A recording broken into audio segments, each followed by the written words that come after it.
सुन्नी इत्तेहाद council की मखसूस नशिस्तों से मुतालिक केस का मामला खैबर पख्तूनख्वा की जानिब से चीफ जस्टिस कासिफ आइसीसा की बेंच में शमूलियत पर एतराज उठाने का इम्कान। जराये के मुताबिक एडवोकेट जनरल खैबर पख्तूनख्वा के ऑफिस में गुज़श्ता रोज इजलास हुआ। बेंच पर एतराज से मुतालिक मंजूरी के लिए वज़ीर आला खैबर पख्तूनख्वा को खत लिख दिया गया। चीफ जस्टिस PTI से मुतालिक कोई केस ना सुने। खत का मतन मुद्दत मुलाजमत से मुतालिक कोई भी आईनी तरमीम का फायदा चीफ जस्टिस कासिफ आइसीसा को होगा। सराय की जानिब से यह भी बताया गया कि बानी PTI से मुलाकात के लिए ख्वाजा हारिस और मजीद 2 वकला अडयाला जेल जाएंगे। इजलास में इस बात पर भी इत्तफाक हो गया।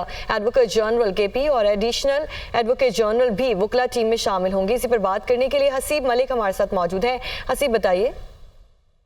लेकिन ये जराये के मुताबिक सामने आया है कि सुन्नी इत्तेहाद काउंसिल के मखसूस नशिस्तों से मुतालिक केस में खैबर पख्तूनख्वा हुकूमत ने चीफ जस्टिस कासिफ आइसीसा के बेंच में शमूलियत पर एतराज उठाया है और उनकी जराये के मुताबिक advocate general Khyber Pakhtunkhwa office में गुज़श्ता रोज ये इजलास हुआ था, जिसके अंदर ये तमाम तर मामला जेर गौर आए थे और जिसके अंदर ये एतराज उठाया गया। और जराये का ये कहना है कि बेंच पर एतराज से मुतालिक मंजूरी के लिए वज़ीर आला पख्तूनख्वा को खत जो है वो लिख दिया गया है और खत के मतन के मुताबिक कोई केस भी जस्टिस नहीं सुनेंगे। ये जो इजलास हुआ था उसके अंदर फैसला किया गया है और जराये का ये कहना है कि मुलाजमत से मुतालिक कोई भी आईनी तरमीम का फायदा चीफ जस्टिस जो है वो उसको होगा। और इजलास में इत्तफाक किया गया है कि बानी PTI से मुलाकात के लिए ख्वाजा हारिस और मजीद 2 वकला जो हैं वो अडयाला जेल जाएंगे, क्योंकि गुज़श्ता समात के ऊपर बानी PTI की तरफ से ये अदालत से इस्तदा की गई थी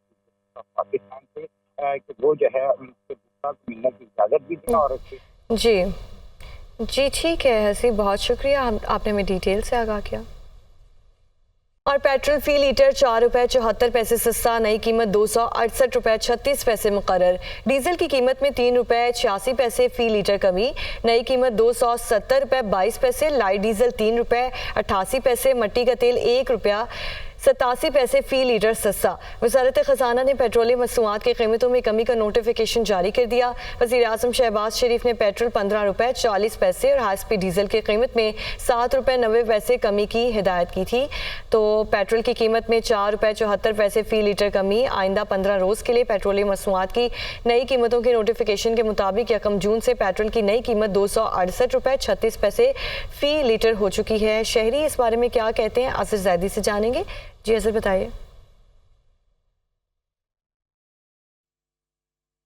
जी बिल्कुल, पेट्रोल की फ़ी लीटर कीमत में जो है 4 रुपये 70 पैसे कमी कर दी गई है, जबकि डीज़ल की कीमत में जो है 3 रुपये 90 पैसे कमी की गई है। ताहम नई कीमत जो है पेट्रोल की 268 रुपये जो है वो मुकर्रर की गई है। हमारे साथ कुछ शहरी भी मौजूद हैं, इनसे बात करते हैं। हमारे लिए एक अच्छी सी बात थी, एक खुशी की बात थी कि 15 रुपये का डिफरेंस आ रहा है, तो हम लोगों को काफ़ी रिलीफ मिल जाता, हम स्टूडेंट्स को।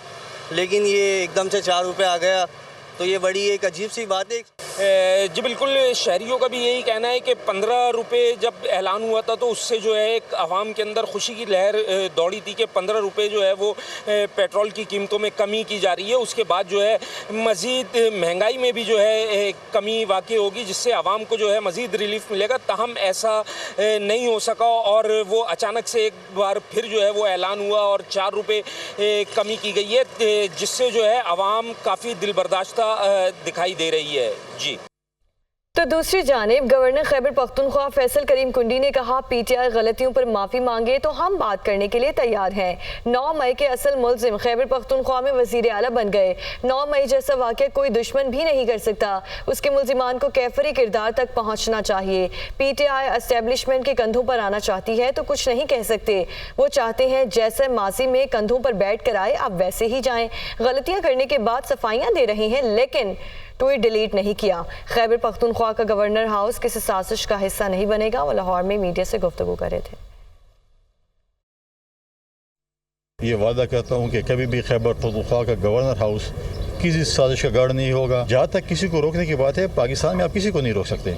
वज़ीर आला साहब एक पार्टी से ताल्लुक़ रखते हैं जहाँ पर 3 सूबों में उनकी पार्टी हुकूमत नहीं है, तो क्या किसी और वज़ीर ने कहा है कि ये वज़ीर आला साहब हमारे सूबे में नहीं आ सकते? इस किस्म का रवैया जो माज़ी में इनका रहा है कि जब वो टेस्टर लगाते हैं और फिर कहते हैं हमने 9 मई भी नहीं किया और ये काम भी नहीं किया। आज आपने क्या किया अपने ट्विटर हैंडल? आपने अपनी गलती भी की, आप उनकी आज सफाइयाँ पेश कर रहे हैं कि आपने ट्विटर हैंडल से अपनी वो ट्वीट डिलीट की। आज तक हम अदालतों से हमेशा हमने अपील की और आज भी हम अपील करते हैं कि 9 मई जैसा वाक़या जो इस मुल्क के साथ हुआ कोई शायद मुल्क दुश्मन भी ना कर सके। हमारा ये मुतालबा है, मैं आज यहाँ से भी मुतालबा कर रहा हूँ कि 9 मई के मुलज़मान हैं उनको कैफ़े क़िदा तक पहुँचाया जाए, ताकि देखे आवाम कि 9 मई जिन्होंने किया, मास्टर माइंड तो सबसे पहले होना चाहिए, उसको कौन बख्शेगा। PTI एक सियासी जमात है, अगर वो चाहती है कि इस्टेब्लिशमेंट के कंधों के ज़रिए आना चाहती है तो इसमें तो मैं कुछ नहीं कर सकता। अगर वो अपने माजी की गलतियों का जो है उससे माफ़ी मांगती हैं और पॉलिटिकल फोर्सेस के साथ बैठना चाहती है तो हम बिल्कुल इसके लिए तैयार हैं। पार्लियामेंट में आएँ, बैठें। आज अगर उनको इलेक्शन पे एतराज़ात हैं तो वो जो 4 दरवाजे हुए हैं या जो 4 दरवाजे हैं उनको पार्लियामेंट में कानून साजी के ज़रिए जो है आप ख़त्म कर सकते हैं। वफाकी वज़ीर दाखिला मोहसिन नकवी के बरतानिया के 3 अहम इदारों की तफसीली दौरे और आला हुक्काम से मुलाकातें। National crime agency, foreign Commonwealth and development office और काबीना ऑफिस नेशनल सिचुएशन सेंटर का दौरा किया। मोहसिन नकवी की DG नेशनल क्राइम एजेंसी और foreign Commonwealth and development office के DG नेशनल सिक्योरिटी से मुलाकातें हुई हैं। मुलाकात का अहवाल हसन रजा हमें बताएंगे। जी हसन। वफाकी वज़ीर दाखिला मोहसिन नकवी का दौरा बरतानिया। वफाकी वज़ीर दाखिला मोहसिन नकवी की बरतानिया के 3 अहम दौरे दारों के तफसीली दौरे और आला हुक्काम से मुलाकातें की। वफाकी वज़ीर दाखिला मोहसिन रज़ा नकवी ने national crime agency, foreign Commonwealth and development office और काबीना ऑफिस नेशनल सिचुएशन सेंटर का दौरा किया। वफाकी वज़ीर दाखिला की नेशनल क्राइम एजेंसी के director general, foreign Commonwealth and development office के डायरेक्टर जनरल से भी मुलाकातें की और मोहसिन नकवी को बरतानवी अदारों के अफ़ाल कार के बारे में ब्रीफिंग दी गई और करीबी ताउन पर इत्तफाक किया गया। इंसदाद दहशतगर्दी, मुनज़्ज़म जराइम की रोकथाम और साइबर सिक्योरिटी के तनाज़ुर में मुआवनत पर तबादला ख्याल किया जाए। इंसदाद मंशियात, साइबर क्राइम, गैर कानूनी इमिग्रेशन की रोकथाम के लिए इश्तराक कार बढ़ाया जाएगा, यह फैसला किया गया है और इत्तफाक किया गया है। पाकिस्तानी अफसरान को नेशनल क्राइम एजेंसी से साइबर क्राइम्स और इंसदाद मंशियात के हवाले से ट्रेनिंग जो है वो करवाई जाएगी। मोहसिन नकवी ने कहा कि साइबर क्राइम के चैलेंजेस से नबर्दज़मा होने के लिए बरतानिया के ताउन का खैर मकदम करते हैं। साइबर क्राइम को रोकने और साइबर सिक्योरिटी के सिलसिले में बरतानिया का ताउन बहुत सूदमंद रहेगा। जी ठीक है हसन, बहुत शुक्रिया, आपने हमें डिटेल से आगाह किया। और आइंदा माली साल एविएशन के लिए 7 अरब 25 करोड़ रुपए तरक्याती बजट के तहत दिए जाएंगे। बोर्ड ऑफ इन्वेस्टमेंट को 1 अरब 15 करोड़ रुपए डेवलपमेंट प्रोजेक्ट्स के लिए भी दिए जाएंगे। दस्तावेजात सामने आ चुके हैं। इस पर बात करने के लिए मुदस्सिर अली राना हमारे साथ इस्लामाबाद से मौजूद हैं। मुदस्सिर बताइए। जी, आइंदा माली साल 2024-25 का जो तरक्याती बजट है उसके जो दस्तावेज़ हैं उनके मुताबिक मुख्तलिफ वजारतों और डिवीजन्स के लिए 409 अरब रुपए का तरक्याती बजट मुख्तस किया गया है, जबकि पेप्को और NTDC के लिए वजारत तवानाई को 188 अरब रुपए फ्राहम किए जाएंगे। मुख्तलिफ वजारतों, डिवीजन्स और पेप्को और NTDC के लिए मजमूई तौर पर 509 अरब रुपए का तरक्याती बजट एलोकेट करने की तजवीज़ है। जो दस्तावेज़ मौसूल हुए हैं उसके मुताबिक आइंदा माली साल एविएशन डिवीजन के लिए 7 अरब 25 करोड़ रुपए तरक्याती बजट की मद में फ्राहम किए जाएंगे। बोर्ड ऑफ इन्वेस्टमेंट को 1 अरब 15 करोड़ रुपए फ्राहम किए जाएंगे। मौसमियाती तब्दीली को 15 अरब 87 करोड़ रुपए फ्राहम किए जाएंगे। कॉमर्स डिवीजन को 1 अरब 45 करोड़ रुपए फ्राहम किए जाएंगे। जो दस्तावेज मौसूल हुए हैं उनके मुताबिक डिफेंस डिवीजन को 5 अरब 63 करोड़ रुपए का आइंदा माली साल 2024-25 के दौरान तरक्याती बजट फ्राहम किया जाएगा। इसी तरह एस्टेब्लिशमेंट डिवीजन को 61 करोड़ रुपए का, फाइनेंस डिवीजन को 6 अरब रुपए का, फाइनेंस डिवीजन को सूबों और स्पेशल एरियाज के लिए 56 अरब 69 करोड़ रुपए का तरक्याती बजट फ्राहम किया जाएगा। दस्तावेज के मुताबिक हायर एजुकेशन कमीशन के लिए 21 अरब 16 करोड़ रुपए, हाउसिंग एंड वर्क्स के लिए आइंदा माली साल के दौरान 26 अरब 39 करोड़ रुपए फ्राहम किए जाएंगे। ह्यूमन राइट्स डिवीजन को 10 करोड़ रुपए, सनत और पैदावार को 5 अरब 80 करोड़ के लगभग की अमाउंट मिलेगी।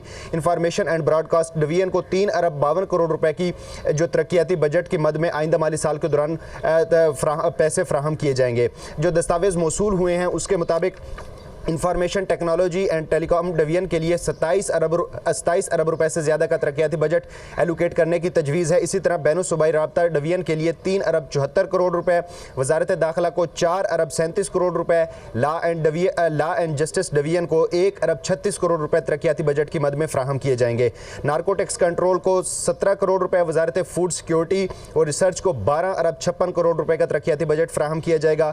कौमी विरसा सकाफत डिवीजन को 76 crore, atomic energy energy commission को 25 अरब 40 करोड़ रुपए, पाकिस्तान न्यूक्लियर रेगुलेटरी अथॉरिटी को 25 करोड़ रुपए का तरक्याती बजट फ्राहम किया जाएगा। आइंदा माली साल 2024-25 के दौरान पेट्रोलियम डिवीजन को 3 अरब 23 करोड़ रुपए का तरक्याती बजट फ्राहम किया जाएगा। प्लानिंग डिवीजन को तकरीबन मजमूई तौर पर 29 अरब रुपए का तरक्याती बजट फ्राहम किया जाएगा। वजारत रेलवे को 32 अरब 68 करोड़ रुपए का, स्पार्को को 65 अरब रुपए से जायद का तरक्याती बजट मिलेगा। जो दस्तावेज मौसूल हुए हैं उसके बहुत शुक्रिया मुदस्सिर, आपने हमें तमाम तर डिटेल से आगाह किया।